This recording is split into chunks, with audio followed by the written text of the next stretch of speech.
Okay, so we'll be learning Pigeonhole principle today.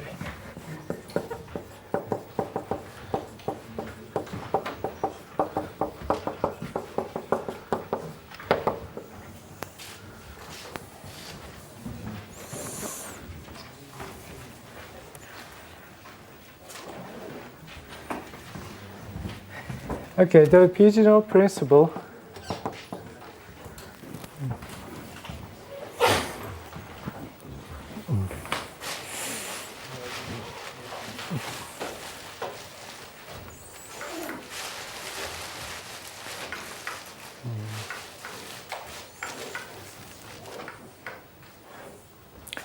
so it's this simple argument.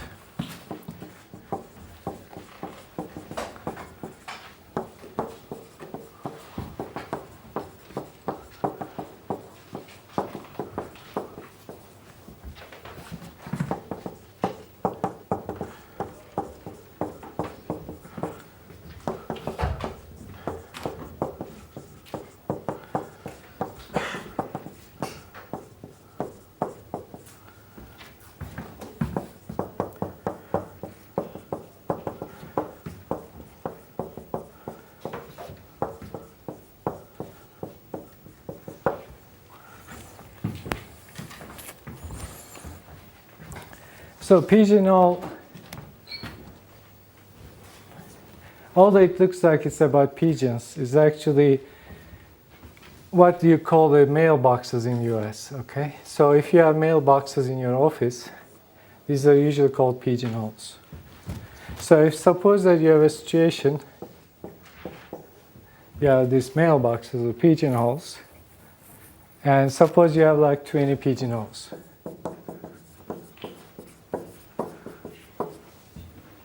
If you place 20, say 3 items,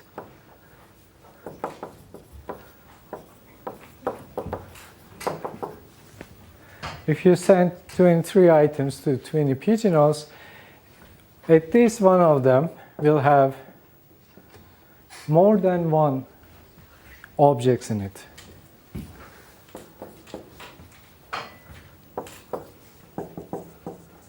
At least one pigeonhole will have more than one.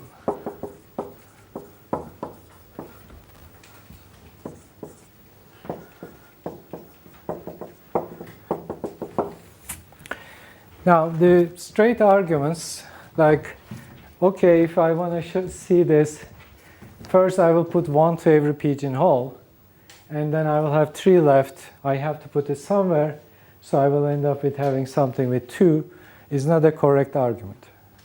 Because if you put 1 to every one, that is already a specific way of distributing these objects into these pigeonholes. So when you make it a specific distribution, you are now seeing other ways of distributing. So because of that, you cannot say, let's do this, okay? So with these ones, you should, from beginning, accept that you should never go towards a specific distribution, okay? You should always say, okay, if you have more items than the pigeonholes, I am guaranteed to have at least one pigeonhole. Which one we don't know, how many we don't know, but at least one of them will have more than one pigeons in it. That's the idea.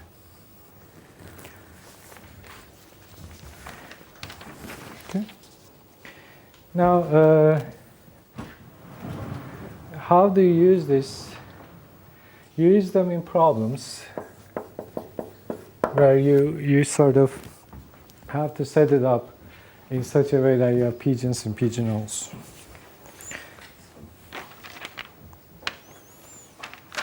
Okay, so.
So we have 82 entering students in high school.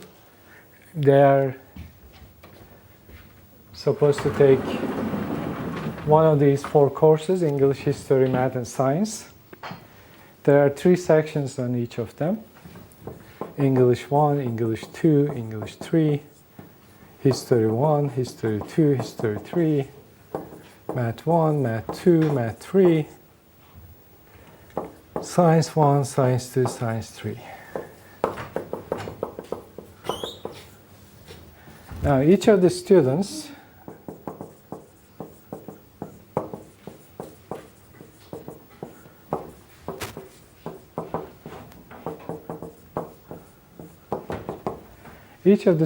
has a report card, or one of these registration cards, which shows one of these things is taken.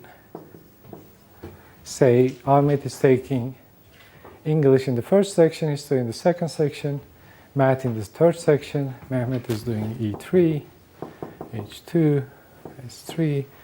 So, sorry.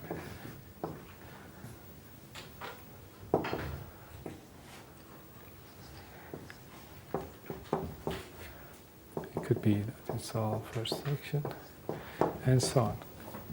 So we're supposed to show that you can always find 2 students whose registration cards are exactly the same, identical. So how we can do it?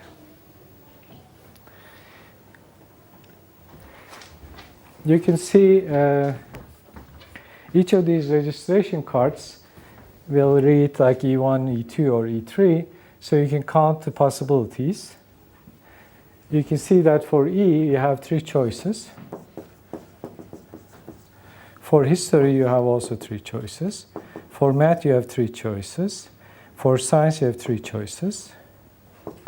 So totally, because you need to multiply the choices, you get 3 to the 4 choices, which is 81. So you have a total of 81 possible registration cards. So you think the students as pigeons, or objects, are 81 students, 82 students. And then you think of the pigeonholes as these registration cards.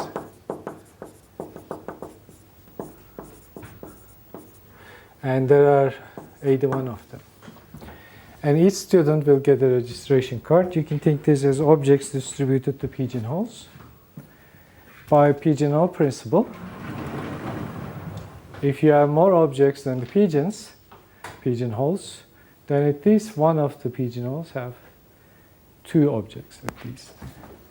So by pigeonhole principle,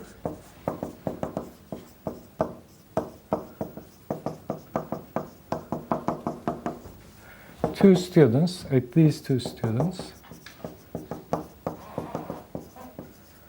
have the same registration card. But because registration card exactly tells us which sections they go in, you see that there are 2 students. There are 2 students, all 4 classes together. So that's how you do it.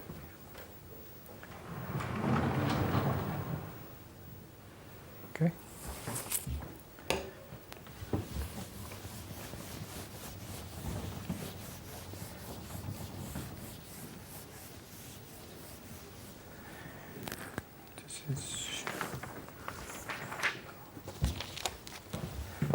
Here's another question. 5 points are located inside a square whose sides are of length 2. Show that 2 of these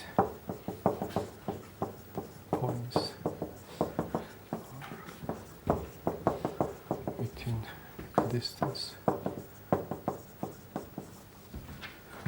square root 2 of each other.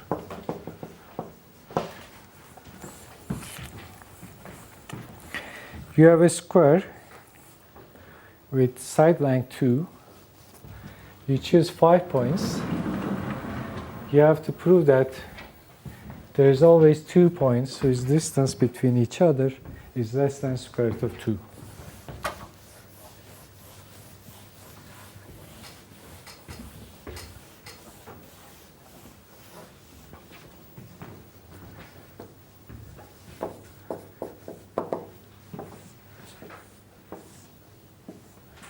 So each of these is 2.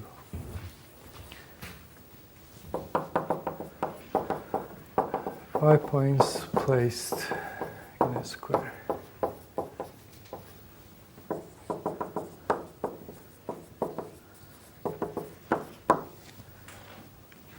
Okay. So here the argument is you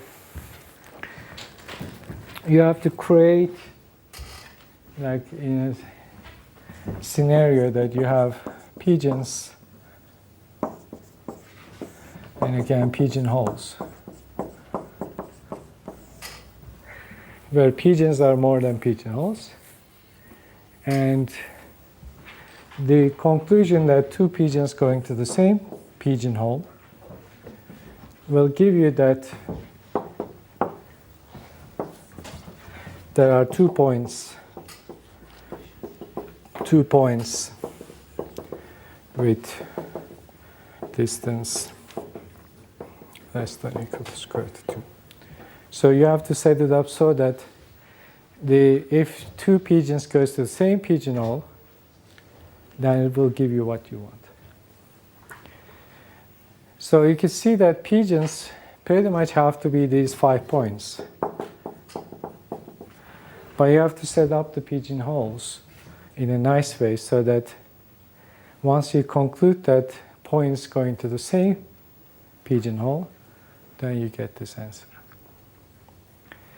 Now, because of the shape of the mailboxes, you can see that it's actually the reasonable thing is to divide this into these pieces. So pigeonholes is 4 squares in the big square. Okay. And if you get 4, each point will be assigned to a square according to where they are. So if a point is here, that's assigned to the first square. If a point is here, it's assigned to the third square. And if you have 2 of them, that only means they're in the same square. 2 points in the same square.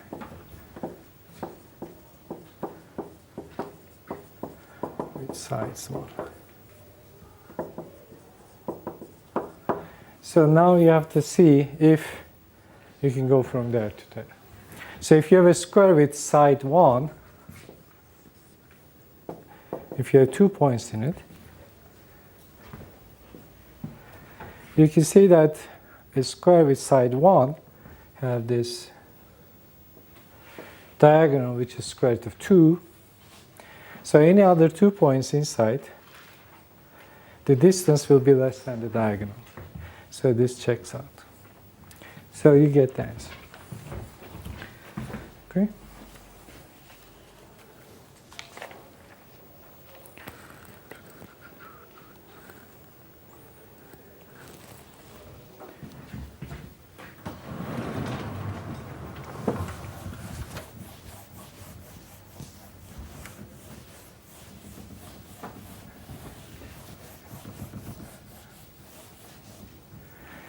One more question.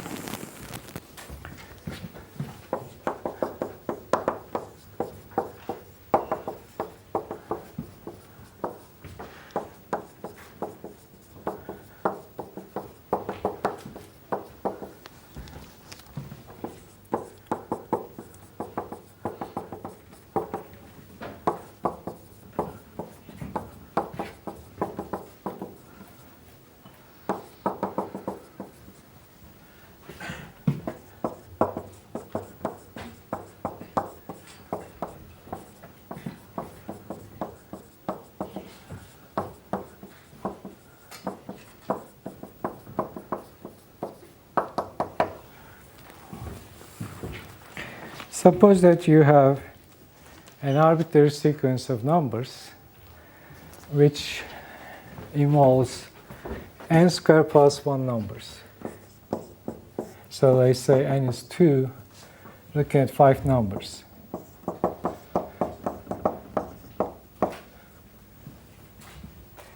Anytime you have n squared plus 1 numbers, out of these you can find a subsequence of decreasing.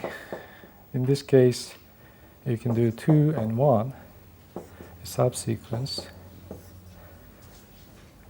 of size n plus 1. Or you can find the increasing one. In this case, the maximum increasing one is 217 or 23. So in this case, only size 2. But it says or, so you can always find one of these. Okay?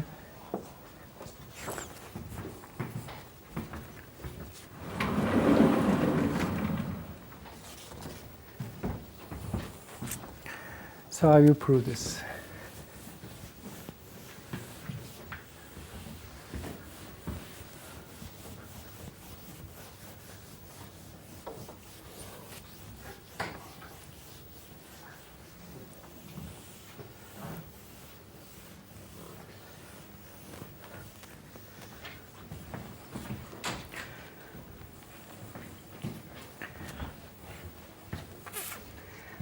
Okay, so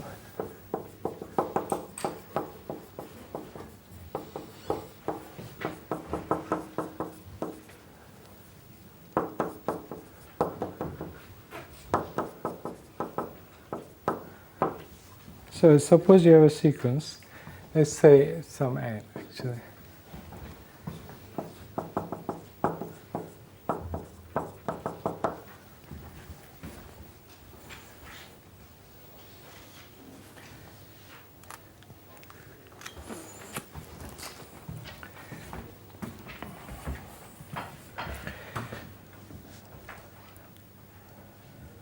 So you choose, say, 1. This is your first, second, third, fourth location, and fifth location. So for this location,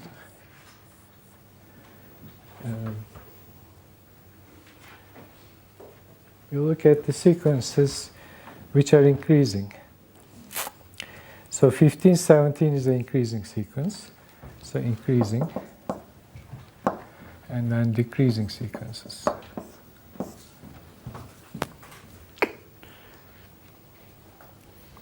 You have a decreasing one with 3, size 3. Increasing one with size 2. So for 1 and 1, the assigned numbers are 1, 2, and decreasing is 3.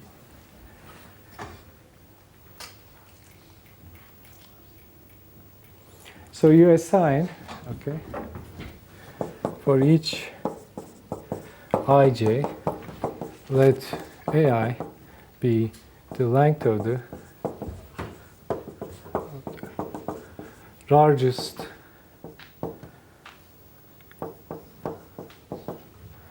longest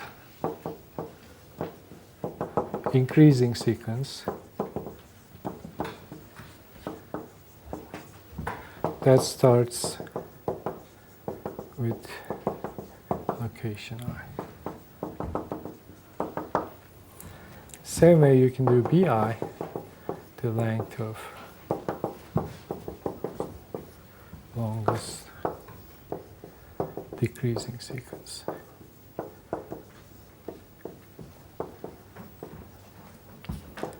That starts with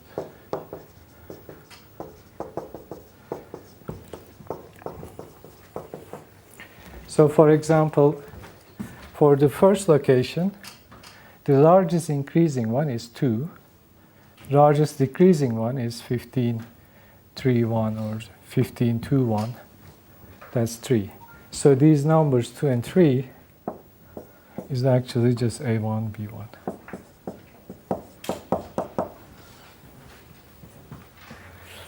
You do the same with the second location. you find these two numbers. For the second location, the biggest increasing one is length 2. There's no more. So you get 2. Decreasing one is 1. So you just, length 2 is the size of it. These numbers may change when you move. When you move here, increasing one is just 1 now. Decreasing one is 2.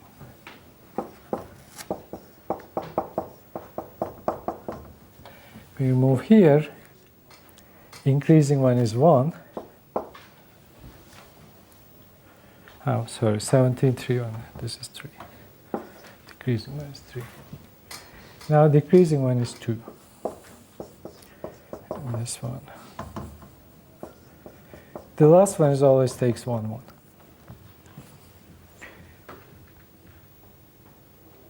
So the claim is, this is the claim. For each I, ij, let's say, if ai bi is equal to aj bj, then is equal to j. The only way these pairs are equal to each other is that they're belonging to the same number. See, these are all distinct.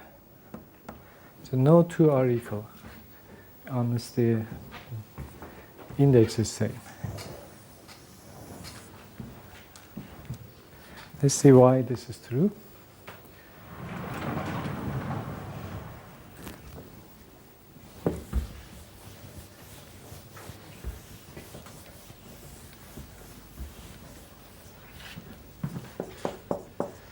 Proof of the claim. Suppose that these numbers are same.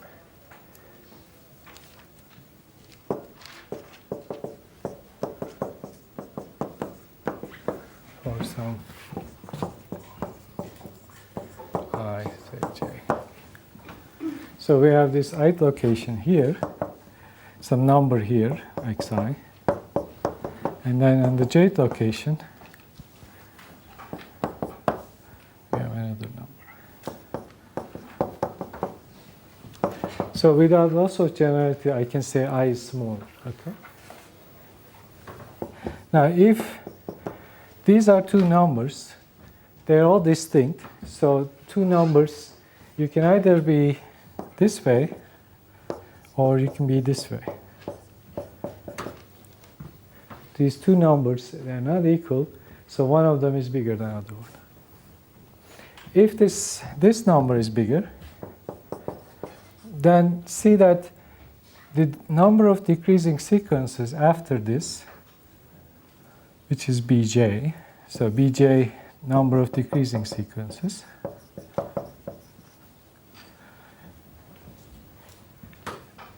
let's take the aj, of increasing sequences. If I is less than j, and if you have this number of longest increasing sequence after this aj, you see that ai is at least aj plus 1.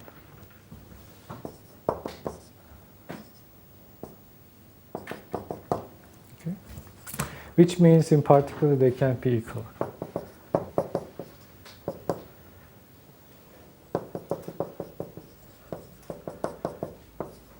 So these two things cannot be equal. If you look at the other case, suppose that this time this one is bigger, and you're looking at bj, number of decreasing sequences, length of it. If xi is bigger, then by adding xi, you can make a decreasing sequence at least one longer. So that means bi should be bigger than at least one. So in particular, they are not equal.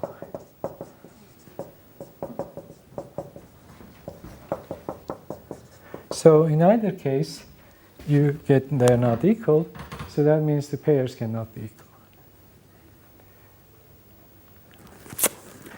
You may say, what's the relation of this to pigeonhole principle?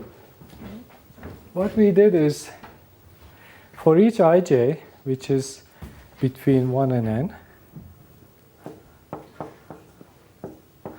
we found a pair of ij's, which gives you this longest chains. So now if I assume that there's no chain of length n plus 1, I can reach to a problem contradiction. So let me show you the problem again. So we're supposed to show that there's always a sequence of size n plus 1. So this is how you write the solution. Suppose all increasing and decreasing sequences are of size less than or equal to n. Suppose they're both less than or equal to n. Then we have at most n square pairs, ai, aj. Okay. So if we take the pigeons as these numbers, or 1, 2, n, which this thing is bigger than n plus 1, and the pigeonholes as the corresponding pair. So if I is here, it goes to ai, bi. Pairs ai, bi described above.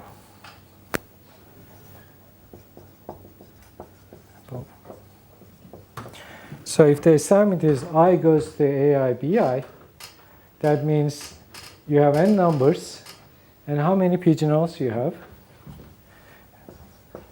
We have, because you have at most this, less than or equal to n square pigeonholes. But this n is bigger or equal to n square plus 1. So you have more pigeons than pigeonholes. Okay? By pigeonhole principle,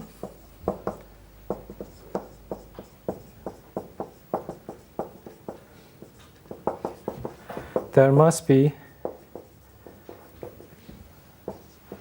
2 ij such that ai equals bi is equal to aj, bj. But we just showed that it's not possible. Okay? We just showed this is not possible.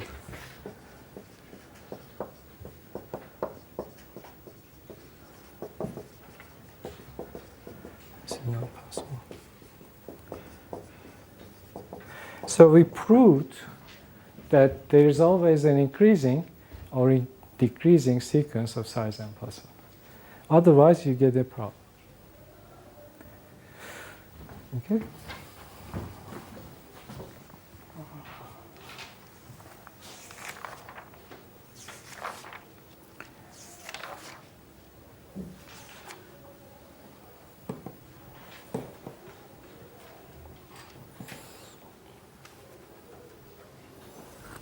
Let me write one more question. I'll write a couple more questions, but I will leave these questions to you to solve.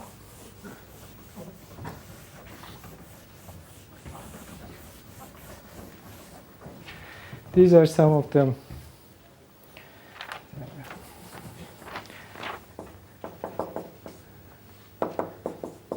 Prove that if we select 101 integers from the set S to 200,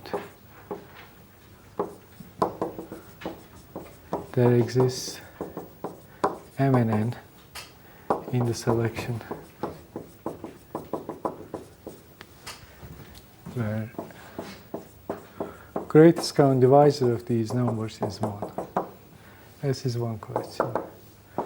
Here's another question. Show that if any 14 integers are selected from the set.